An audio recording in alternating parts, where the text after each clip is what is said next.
Bonjour, aujourd'hui j'aimerais vous encourager avec cette pensée « un mal pour un bien ».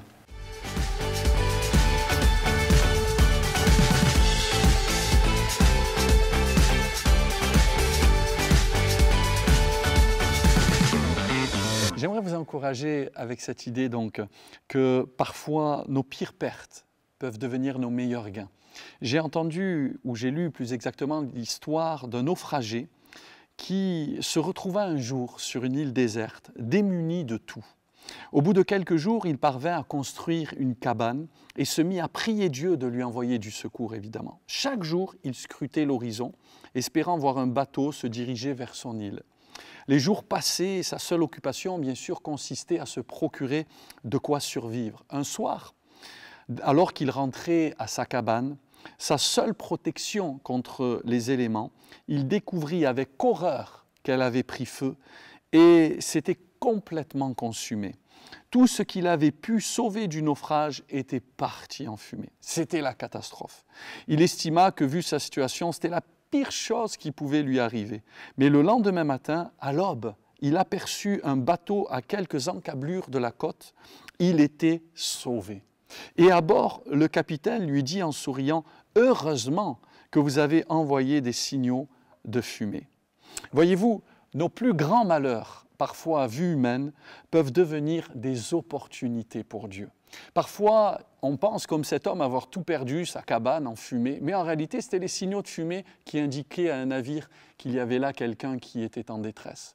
Parfois, les pires séparations, les pires drames de notre vie peuvent devenir des opportunités pour notre développement, pour que nous passions à une autre dimension, pour que nous passions dans une autre saison.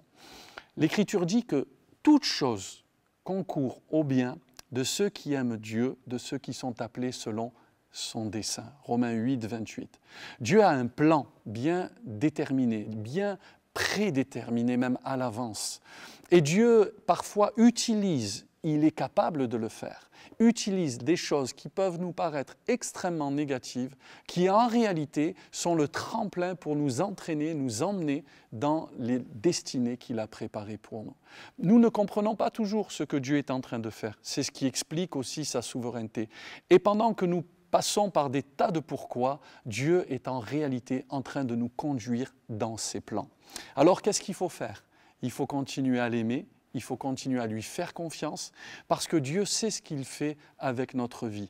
Nos souffrances ne sont pas inutiles. Nos pertes avec le Seigneur ne sont pas gaspillées. Dieu contrôle toutes choses. Et au travers de la douleur, peut-être que vous êtes en train de passer, peut-être qu'une porte vient de se fermer et vous ne comprenez pas, vous pleurez, vous êtes malheureux, frustré. Mais peut-être que si cette porte n'était pas en train de se fermer, vous ne pouvez pas trouver véritablement et aller dans le plan que Dieu a prévu pour vous.